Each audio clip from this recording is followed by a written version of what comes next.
तो दोस्तों मैं पहुंच गया मायापुरी और आज ये बुलेट हो रही है असेंबल। ये इसकी यहाँ पे रखी हैं, जैसे ये कुछ पार्ट ऐसे नए डल रहे हैं, एलॉय डल रहा है इसमें, पहले इसमें रिम ऐसी कुछ हालत है अंदर से इन लॉकों की जंग लगा पड़ा, निकल नहीं रहे। तो भाई ये बर्निंग बुलेट इतनी तो हो गई फाइनल, और इतनी इन सेंस कितनी।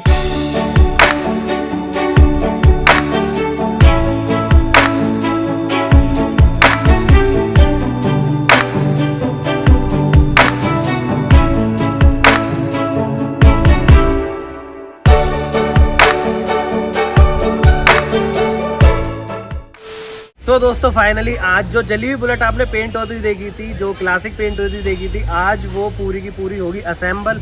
और ये पूरी वीडियो इसके असेंबल के ऊपर रहने वाली, और इसके अंदर क्या क्या कमियां आई हैं, क्या क्या मुश्किलें हमें फेस करनी पड़ी, मुझे नहीं, जो मिस्त्री भैया हैं उनको। तो वो सारी चीज़ें आज मुझे भी देखने को मिलेंगी और आपको भी देखने को मिलेंगी कि मतलब एक जली बुलेट को रिस्टोर करने में क्या क्या डिफिकल्टीज रहती हैं, और क्या क्या मतलब वो पार्ट्स चाहिए होता है उसको रिस्टोर करने में। क्योंकि इस वाली बुलेट के जितने भी पार्ट थे सारे जल चुके थे, कोई भी रबर पार्ट नहीं बचा, कोई भी इलेक्ट्रॉनिक्स नहीं बचे, कोई भी रबर नहीं बचा, मतलब हर एक चीज़ इसकी जल गई थी। और बहुत सारी चीज़ें इसके अंदर चेंज भी होंगी, तो देखेंगे कि बनने के बाद अब लगनी कैसे वाली है। क्योंकि अभी तक हमने तो ये पूरी जली हुई देखी थी, बट अब ये क्रोम में रेडी हुई है और ब्लैक कलर में आपने ये पेंट होती हुई देखी हुई थी। तो ये जो लास्ट वीडियो थी उससे आपको काफ़ी ज़्यादा हेल्प मिली होगी, पेंट जो बाइक पे होता है कैसे होता है, मतलब जो रिस्टोरेशन के प्रोसेस होते हैं वो कैसे होते हैं। लेकिन अब जो ये वीडियो है इसमें आपको असेंबल के सारे प्रोसेस पता लेंगे। अगर आपकी कोई भी बुलेट रिस्टोर हो रही है, कहीं भी रिस्टोर हो रही है, तो वो कैसे असेंबल होगी और उनके क्या क्या तौर तरीके रहते हैं, वो सारी चीज़ आपको इस वाली वीडियो में पता लगने वाली है। इस पूरी वीडियो को लास्ट तक जरूर देखना। मेरा नाम है कुणाल और आप देख रहे हैं NF एक्सप्लोर। और अभी तक आपने मेरा ये चैनल सब्सक्राइब नहीं करा है तो ज़रूर से कर देना, क्योंकि मैं इससे रिलेटेड काफ़ी सारी एक्सप्लोरेशन की वीडियो, इन्फॉर्मेटिव वीडियो और असेंबल की रिस्टोरेशन वीडियोस लाता रहता हूँ। सो अब यहाँ पर ज़्यादा टाइम वेस्ट ना करते हुए जल्दी से चलते मैकेनिक भैया की शॉप पे और इस वाली वीडियो करते हैं शुरू। तो दोस्तों मैं पहुंच गया मायापुरी और आज ये बुलेट हो रही है असेंबल। अभी तो काला पड़ा हुआ है, हालांकि अभी इसमें काम होना है, बट ये पूरी बफ हो चुकी है। काम क्या होना है, बस इसको स्टार्ट करना और इसकी सफाई करके इस पर पेंट होगा, और पेंट स्टार्ट करके करा जाता है जिससे पकड़ अच्छी बना ले। तो ये इसका इंजन और ये इसकी चेसी, और ये वही चेसी जो आपने साफ़ होते हुए देखी थी, ये देखो। और मैं थोड़ा सा लेट हो गया, थोड़ा इन सेंस 2 घंटे लेट हो गए, 2 घंटे में इतना काम हो गया। तो यही है कि यहाँ पे इंजन चढ़ चुका है बुलेट के ऊपर, और पीछे की स्विंग आर्म भैया ने टाइट कर दी है ये रही, और ये पीछे के दोनों शॉकर लग गए। जो ये पूरी बुलेट है इसमें इसका इंजन है, ये चेसी इसी की है, स्विंग आर्म इसी की है, चेन इसी की है। और अगर साफ़ करके चेन चली तो ठीक है, वैसे कोई दिक्कत मुझे इसमें लग नहीं रही, क्योंकि जिस भैया की बाइक थी उन्होंने जो चैन थी जब भी डलवाई थी, मतलब नया नया इसका चैन सेट डला था, तो मुझे उसमें तो कोई दिक्कत लग नहीं रही है। बाकी यहाँ पे जो ये इसके नट बोल्ट हैं, जितने भी नट बोल्ट थे, जितने भी सही सलामत निकले सबको जिंक करा दिया। कुछ ये रहे और ये कुछ नट बोल्ट हैं जो जिंक के होते, तो उनका सामान अंदर रखा, और वो सारी चीज़ें जैसे फिट होती चलेंगी वो सारी मैं आपको दिखा दूँगा। चीज़ें इसकी यहाँ पे रखी हैं, जैसे ये कुछ पार्ट है इसके नए डल रहे हैं, ये एलॉय डल रहा है इसमें, पहले इसमें रिम था, और यही क्रोम के पार्ट है, कुछ यहाँ है कुछ हो रहे, और कुछ सामान पेंट वाले अंदर रखे। सीट इसके अंदर नहीं डाली गई है पूरी, क्योंकि इसकी तो ख़त्म ही हो गई थी। ये इसका मीटर बॉक्स ये भी नया है, यहाँ पे ये इसके रियर फुटरेस्ट, और ये इसकी पार्किंग लाइट स्विच की, और यहाँ पे ये इसका मीटर, ये क्या रॉयल एनफील्ड का, ये इसकी ग्रिप है, मुट्ठी जिसे कहते हैं, ये जेन्युइन है। ये क्या है, ये इसके ब्रेक की रबर है। कुछ सामान उसके अंदर रखा हुआ है जो इस बाइक में डलेगा। बाकी अब भी यहाँ पे इसका एक कौन सेट करा जा रहा है, ये इसकी गोली वोली यहाँ पे डाल दी, इसकी हैंडल टी लगेगी, और फिर सामने के शॉकर भर के लगाए जाएंगे, भरे जाएंगे। वो भरे क्यों जाएंगे, क्योंकि एक साइड का जो शॉकर था उसकी स्प्रिंग हो गई थी सॉफ्ट, तो बैठ गई थी आगे को, आपने बाइक देखी हुई पूरी झुकी पड़ी थी, तो उसका रीज़न यही था। तो ये शॉकर इसके पहले ठीक होंगे फिर वो लगेंगे। तो यहाँ पे भैया को इसके अंदर काम करने देते हैं और देखते हैं भी इसको सेट होने में कितना टाइम लगेगा। बाकी इसकी चेन मैंने अभी पास से देखी, अभी भैया भी बता रहे हैं कि जलने की वजह से इसके अंदर रबर के कुछ पार्ट होते हैं जो ख़राब हो गए हैं ना भैया, तो ये बहुत हार्ड हो गई है, तो ये बदलनी पड़ेगी अभी बाइक को पहले, सॉरी बुलेट को, बाइक को नहीं, क्यों नाम ख़राब करें इसका। सो ये चीज़ सेट होगी, मतलब पहले बाइक वगैरह पूरी, और फिर इसके लॉक खोल के इस चेन को डाला जाएगा। तो ये चेन इसमें नहीं रहेगी, चेन बदली जाएगी। मुझे इसकी नॉलेज नहीं थी क्योंकि मैंने अब देखी है ये। सो ये चीज़ है। बाकी पता है आपको, इसके अंदर एक बेरिंग होती है इसके अंदर, वो भी नहीं डालनी पड़ी है, वो भी ख़राब हो गई थी, और मतलब सारी बेरिंग इसके अंदर नहीं डल रही हैं, और रबर के जितने भी पार्ट होते हैं सब नहीं डल रहे। मतलब बचा ही क्या था इसके अंदर। आपने स्टार्टिंग में जब ये पेंट हुई थी उससे पहले भी खुली थी, आपने देखा ही होगा, वायरें इसकी कुछ ऐसी जल गई थी, ये भी निकाली जाएगी। अल्टरनेटर की वायर है ये, तो वो खोला जाएगा। अभी सिर्फ ये बफ़ हुआ है तो अभी इंजन का भी काम होना है, तो वो बाद में। सो इतना सब अभी इसमें चल रहा है। अभी और इसमें क्या होगा अभी देखते हैं थोड़ी देर में। तो यहाँ पे भैया को शांति से काम करने देते हैं। ऐसी कुछ हालत है अंदर से इन लॉकों की कि जंग लगा पड़ा है, निकल नहीं रहे, ठोक ठोक के निकालने पड़ा है। क्योंकि एक्चुअल में क्या है, इसकी जो लेंथ होती है अगर वो पूरी खुलेगी तभी जाके ये पीछे का जो कटोरा कहते हैं, हब कहते हैं, रियर पुल्ली जिसमें ब्रेक वगैरह होती है वो सेट होगी। अब ये पूरा पीछे आ ही नहीं रहा। मतलब जो चेन आपको चेन दिख रही है वो चेन अब चेन रही नहीं है, क्योंकि पूरी जो जल गई है उसकी वजह से एक तो ये जाम हो गई और फिर अंदर से मतलब क्या बताऊँ यार इसके बारे में, बिल्कुल भी ठीक रही नहीं है मेरे को। मतलब एक शब्द में बोलूँ तो ख़राब है और ये अब किसी काम की नहीं है। ये देखो ख़त्म है बिल्कुल। है मिस्त्री साहब कुछ बचा है इसमें? ये तो चेन निकल गई। अब पीछे का टायर इसका चढ़ाया जाएगा और इसकी अभी चल रही है सेटिंग। तो सेटिंग करने देते हैं इसको तरीके से। अगर कोई भी सेटिंग आउट हो गई वहीं पे काम ख़राब हो जाएगा। तो देखते हैं अभी इसके बाद और कौन सा काम यहाँ पे होने वाला है। तो भाई यहाँ पे भैया लगा रहे हैं शानू मिस्त्री जो है हमारे। इसका ये हेड खोल और हेड खोल के नीचे इसकी टी, हैंडल टी कहते हैं इसको, और ये गोली वगैरह लगाई थी इसमें। और इसके बाद इसमें लगेंगे शॉकर। तो यहाँ पे ये हेड खोल पहले इसका टाइट भैया करने देता है। उसके बाद अब जो शॉकर का काम स्टार्ट होगा, जो इसमें शॉकर लगाए होंगे, उससे पहले जो काम होगा अब आप वो देखना। तो भाई फाइनली इसके फ्रंट के दोनों मडगार्ड भी सेट हो गए। ये देखो यहाँ पे क्रोम हुआ था इनके ऊपर, और जो मैं आपको काम बता रहा था वो भरना और ना उनको हार्ड जो मतलब सॉफ्ट हो गए थे उनको ठीक करा दोनों को, और अब इसको सेट कर रहे हैं। बाकी ये तो अभी यहाँ पे लेके गया था भैया ने, जो मिस्त्री साहब है इन्होंने ये हैंडल लगा दिया यहाँ पे इसको टाइट करके, और ये फ्रंट इसका टायर वायर चढ़ेगा। और उससे पहले मडगार्ड लगाएंगे। मडगार्ड भी क्रोम के ही हैं, जो पेंट वाली वीडियो में आपने होता हुआ देखा होगा, टंकी मडगार्ड आगे पीछे के, तो वो सब क्रोम के हैं।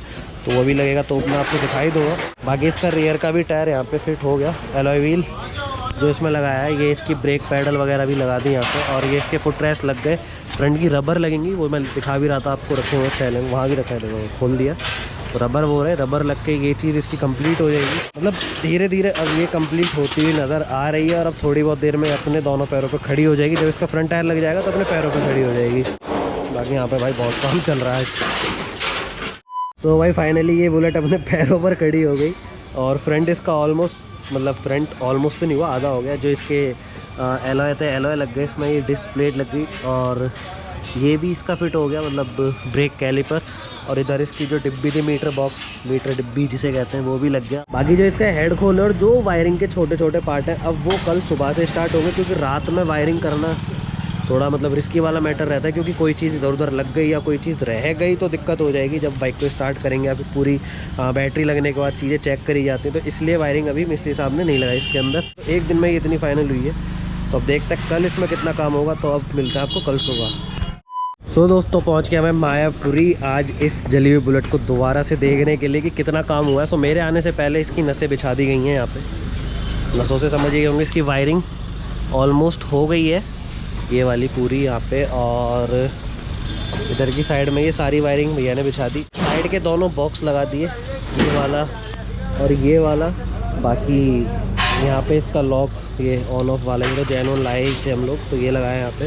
और मीटर लग गया, और ये एम्प मीटर लग गया यहाँ पे। और क्या लगा है इसके अंदर, और तो कुछ नहीं लगा। वायरिंग वगैरह ज़्यादातर तो सारी बिछा दी है। यहाँ पे ये चार्जर भी लगा दिया इसके नीचे। अब वो एयर फिल्टर वगैरह लगा के यहाँ पे उसके बाद ये खोला जाएगा। बाकी ये वाला लॉक ओरिजिनल वही जो पूरा लॉक सेट आता है उसमें, ये वाला लॉक, वो वाला लॉक, ये लॉक, और बैटरी कवर का लॉक, ये कार पास लॉक होते हैं वो सारे ही आते हैं। तो ये सारी चीज़ अब सेटल हो रही हैं धीरे धीरे। तो अभी देखते हैं इसको और कितना टाइम लगेगा ये सब चीज़ों कंप्लीट होने में। तो आज एक तरीके से देखा जाए तो इसके पार्ट रेडी करने का तीसरा दिन और असेंबल होने का दूसरा दिन है। तो अभी कितना टाइम और लगेगा वो तो इन फ्यूचर ही पता लगेगा। सो यहाँ पे भैया काम करने देते हैं। फाइनली बुलेट 1 घंटे के अंदर अब इतनी और रेडी हो गई है। और उसमें क्या क्या हुआ है, ये हैंडल पूरा सेट कर दिया, ये डिस्क ब्रेक का जो पूरा लीवर होता है ये लग गया है, इसके ग्रिप लग गए, स्विचेस लग गए सारे। और इधर की साइड में ये लीवर लग गया, क्लच की वायर जोड़ दी गई है इंजन से। अब एक चीज़ और जो है वो इंजन इसका हो गया खुल यहाँ पे। और ये भी वैसे अगर मैं दिखाऊँ तो ये जो लगता है यहाँ पे, ये भी लगा दिया। इसके बीच में कार्बोरेटर लगता है, कार्बोरेटर भी लगाया नहीं है। उससे पहले इंजन खोला और ये ऑयल निकला इसके अंदर।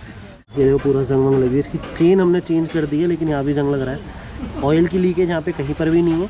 तो देखते हैं अभी इसमें कितना टाइम लगेगा। बाकी वायरिंग से रिलेटेड जितनी भी चीज़ें थी फ्रंट की वो सब क्लियर हो चुकी हैं।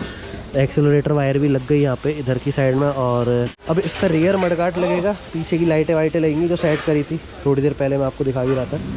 तो ये सारी चीज़ें सेट होंगी धीरे धीरे और ये सारी चीज़ें लगेंगी, तो वो जब लगेंगी जब होगी वो चीज़ मैं आपको तब दिखा दूंगा। सो अभी हाल फिलहाल तक इतनी कंप्लीट है, अब देखते हैं इसके बाद और इसमें अब क्या काम होने वाला है। सो भाई ये बर्निंग बुलेट इतनी तो हो गई फाइनल, और इतनी इन सेंस कितनी ऑलमोस्ट पूरी डन हो गई है, बस अब कुछ चीज़ें इसकी बची हैं, ज़्यादा कुछ नहीं है। इसका अगर पूरा फ्रेम देखें तो पूरा ऑलमोस्ट डन हो गया है। रियर मडगार्ड यहाँ पे लग चुका है, रियर सीट भी लग गई है जो अभी थोड़ी देर पहले तक नहीं लगी थी। यहाँ पे ये जो वायर जा रही है ये भी पूरी की पूरी नहीं हो गई है। नई कैसे हुई, क्योंकि इसके अंदर जो इसका अल्टरनेटर था वो पूरा फूका हुआ, मतलब ख़राब निकला था, तो वो दूसरा डालना पड़ा। बाकी यहाँ पे कार्बोरेटर भी लगा नहीं है और टैंक लगा नहीं है और एक बैटरी नहीं लगी। मतलब ये कुछ छोटी छोटी चीज़ें जो नहीं लगी हैं, फिर बैटरी लग के हो जाएगी स्टार्ट। बाकी वहीं अगर अब इसके फ्रंट की बात करें तो वो भी पूरा डन है, बट इसको असेंबल होने में भाई बहुत ज़्यादा टाइम लग गया है। नॉर्मली 2 से 3 दिन में बुलेट रेडी हो जाती है, और कभी कभी तो 1 दिन में भी हो जाती थी, बट 1 दिन में भेजने लायक नहीं होती थी, बट 2 दिन में फाइनलाइज हो जाती थी बिल्कुल, मतलब रेडी टू डिलीवर। लेकिन ये इसने भाई पूरा 1 वीक ले लिया है। उसका रीज़न मैं बताता हूँ क्या है। आज भी अगर मैं बताऊं तो ये दिन शनिवार का है और मंडे नहीं ट्यूसडे से इसका असेंबल स्टार्ट हुआ था। मंडे वाले दिन इसमें जो छोटे छोटे रबर के पार्ट थे जो असेंबल करने से पहले इंस्टॉल होने चाहिए वो चीज़ें करी थी, लाइक शॉकर वगैरह सेट करे थे इसके, और बैरिंग वगैरह जो ख़राब हो रखे थे सारे इसके चेंज करे गए, और जो रिपेयर तो होते ही नहीं पहली बात बैरिंग, लेकिन ऑयलिंग वॉयलिंग हर चीज़ करके सेट करी गई। फिर इसमें ये एलॉय दूसरे लगाए गए, इसमें तो स्टील रिम थे वो सब सेटिंग करी गई यहाँ पे, और फिर उसके बाद इसको असेंबल करना स्टार्ट करा था। बाकी इन सब चीज़ों की बातें तो बाद में करेंगे, लेकिन अभी अगर इसकी बात करें तो ये यहाँ तक कंप्लीट है, और जब ये सारी चीज़ इसमें लग जाएंगी तब इसको स्टार्ट करेंगे। वी होप सो भाई इसकी जो इंजन की ये पैकिंग वगैरह है ये ठीक हो और ऑयल लीकेज यहाँ से ना हो। अगर ये दिक्कत आ गई तो काम और बढ़ जाएगा, लेकिन मुझे लग रहा है कि इंजन में वैसे कोई दिक्कत नहीं होगी, ऑयल वगैरह डलेगा और काम चल जाएगा। अल्टरनेटर वगैरह जो लगने थे वो सब कुछ लग चुके हैं। सो अब देखते हैं कैसा सब कुछ रहता है। तो यहाँ पे अब इसके अंदर यहाँ से आगे काम स्टार्ट होगा, और फिर अब आपको वो सारी चीज़ें देखने को मिलेंगी। तो यहाँ तक अभी तक ये पूरी की पूरी है डन। तो अब चलते हैं अंकल के पास और देखते हैं इसके अंदर और कौन सा काम होने वाला है। तो भाई फाइनली ये बर्निंग बुलेट हो गई पूरी की पूरी फाइनल, और सब कुछ अब इसका सेट हो चुका है। टैंक क्रोम वाला इसके अंदर लग गया, साइड का बैटरी कवर इसमें क्रोम वाला लग गया, फ्रंट मडगार्ड क्रोम वाला हो गया, रियर मडगार्ड क्रोम वाला हो गया। बाकी जो कुछ भी होना था सब कुछ ओके हो चुका है। एलॉय व्हील्स के अंदर लग चुके हैं। जब ये जल कर आई थी तब ये कुछ और थी, अब आपको स्क्रीन में ऊपर दिखाई भी दे रही होगी इसकी फ़ोटो। और फिर अब ये ऐसी कुछ बनकर निकली है। पहले तो इसका भाई लुक चेकआउट करो, ये लग कैसी रही है। इंजन की बात थोड़ी देर बाद में करेंगे, पहले इसकी ब्यूटी चेक करो। फ्रंट का इसका मडगार्ड इसमें मल्टी स्पोक लगाया है, और भैया की जिनकी है उन्होंने डिमांड करा था कि भैया ये वाला एलॉय लगाना है, तो यही लगा दिया। और खिल भी रहा है काफ़ी ज़्यादा, क्योंकि इसमें जो ये सिल्वर कलर की लाइनिंग है इससे क्रोम से काफ़ी मैच कर रहे हैं, क्योंकि वो भी क्रोम एंड ब्लैक है और यहाँ पे भी क्रोम एंड ब्लैक है। दूसरा इसके ऊपर ये ब्लैक कलर और गोल्डन लाइन इसकी एक बार चेकआउट करो आप पास से, है ना बढ़िया। बाकी क्रोम होके और ये चीज़ लग बड़ी अच्छी रही है। मैं सोच भी रहा था लगेगी कैसी, बट इसका जो रिज़ल्ट है काफ़ी अच्छा निकल कर आया है। इसकी हेडलाइट में क्रोम, इसका हेड खोल ब्लैक, इसके shocker pipe black, number plate black, indicator इसके अंदर नए डाले थे, ये भी क्रोम के अंदर थे। इंजन इसका बफ हो ही गया था। बाकी अभी इस पर स्टिकर वगैरह नहीं लगे, जैसे यहाँ पे क्लासिक 350 का स्टिकर लगेगा, यहाँ पे रॉयल इनफील्ड का, वो भी स्टिकर की पूरी किट आएगी जब यहाँ पे लगेगी। सो उससे पहले का ये कुछ रिस्पॉन्स निकल कर आ रहा है। लग तो काफ़ी प्यारी रही है अभी भी, तो बन के तो काफ़ी अच्छी लग रही है। मुझे तो पर्सनली देखकर काफ़ी अच्छा लग रहा है कि वो जो जली हुई बुलेट है अपने फाइनली पैरों पर खड़ी है और क्रोम के अंदर खड़ी है। नॉर्मली लोग पेंट कराते हैं, बट जली हुई बुलेट को तो कोई भी रिस्टोर ही नहीं कराता भाई। जली हुई बुलेट को रिस्टोर कराने का मतलब आप समझ रहे हो कितना, मतलब उस भाई को इस बुलेट से लगाव होगा। तो यही है पूरी bullet, burning bullet classic 350, royal Enfield classic 350, सब ये हो गई पूरी की पूरी फाइनल। अब चलते हैं अंकल के पास और बात करते हैं क्या खर्चा है, क्या चीज़ें इसके अंदर रही हैं। सो अब मिलते हैं अंकल के पास जा करके। सो दोस्तों यहाँ पे फाइनली पूरी की पूरी बुलेट हो गई असेंबल, बर्न बुलेट पूरी हो गई फाइनल, और अब ये रेडी टू डिलीवर्ड है। और अंकल ने भाई पूरा फाइनल करवा ही दिया। इतना टाइम लगा इसके अंदर, मतलब इसमें जो सबसे ज़्यादा टाइम लगा है वो असेंबल होने में ही लगा है, क्योंकि इसमें छोटे छोटे पार्ट लगाने पड़े। इसका एक एक तार, एक एक रबर, एक एक नट बोल्ट सब कुछ खराब हो गया था। कुछ था अंकल इसमें तो जल चुका था। तो इसमें चैलेंजेस भी सबसे ज्यादा है।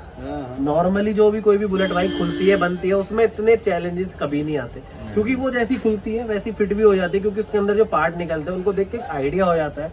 लेकिन इसमें ऐसा नहीं हुआ। इसके अंदर रबर, इसके जो वायर वगैरह थी, एम्प मीटर, लाइट, हर कुछ चीज इसके अंदर नई डली है। रबर, मतलब कुछ नहीं बचा यार था इस गाड़ी के अंदर।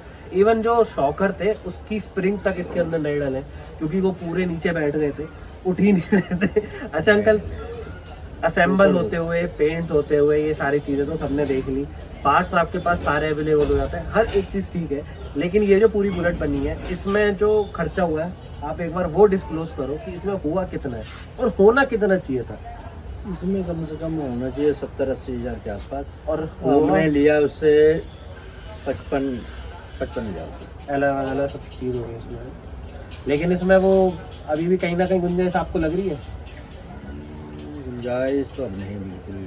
लेकिन हाँ ये है कि वही अगर इसमें और कस्टमर चाहते तो और भी इसमें खर्चा हो सकता था, और भी ये चीजें रिफाइन हो सकती थी। बिल्कुल, वो तो हमने पुराने में वो गाड़ी खरीदी थी, उसका सारा पार्ट जो इसमें लगाया था, एक्सीडेंटल गाड़ी मिल गई थी, एक एक्सीडेंटल गाड़ी। हाँ, तो उसके सारे पार्ट, हाँ उसके सारे पार्ट से, उसमें इंजन नहीं था, बाकी मैंने पूरी बॉडी ले ली थी, तो उसी का सारा सामान लग गया, इसलिए फिर सस्ती पड़ गई, नहीं तो और नहीं जाती। मतलब अगर कस्टमर के लिए वो गाड़ी नहीं मिली होती मायापुरी में रहकर तो और बढ़ जाता है।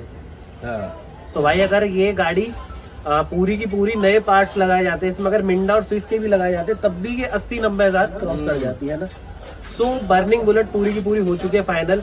मुझे तो भाई देखो पर्सनली काफ़ी अच्छी लगी, और ऐसी कोई भी बुलेट है, नई पुरानी या ऐसा कुछ भी एक्सीडेंटल है या खराब हो गई है, जल गई है, कुछ भी हो गया और आपकी उससे कोई भी अटैचमेंट हो, अगर आप उसको दोबारा से रिन्यू रिस्टोर करवाना चाहते हैं, उसको जिंदा करना चाहते हैं, तो अंकल के पास आ सकते हैं। सारी चीज़ें यहाँ पे हो जाती हैं। अंकल का नंबर डिस्क्रिप्शन में और अंकल का एड्रेस है खजान बस्ती D11, खजान बस्ती मायापुरी गुरुद्वारा रोड, खजान बस्ती मायापुरी गुरुद्वारा रोड D11 दुकान का नंबर। तो ये सारी चीज़ आपको मैं डिस्क्रिप्शन में दे दूंगा, आप जाके एक बार चेकआउट कर लेना। बाकी ये पूरी की पूरी जो ये बर्निंग बुलेट क्लासिक 350 है, ये तो हो गई है फाइनल। ये पूरी बुलेट कैसी लगी, असेंबल होने का प्रोसेस कैसा लगा, इवन पूरी रिस्टोरेशन कैसी लगी, कमेंट सेक्शन में जरूर कमेंट करना। बाकी हमारी इस वाली वीडियो करना लाइक और आपके इस चैनल को करना सब्सक्राइब। मिलते हैं किसी दूसरी वीडियो में ऐसी फ्रेश कंटेंट के साथ। जब तक के लिए बाय, टेक केयर।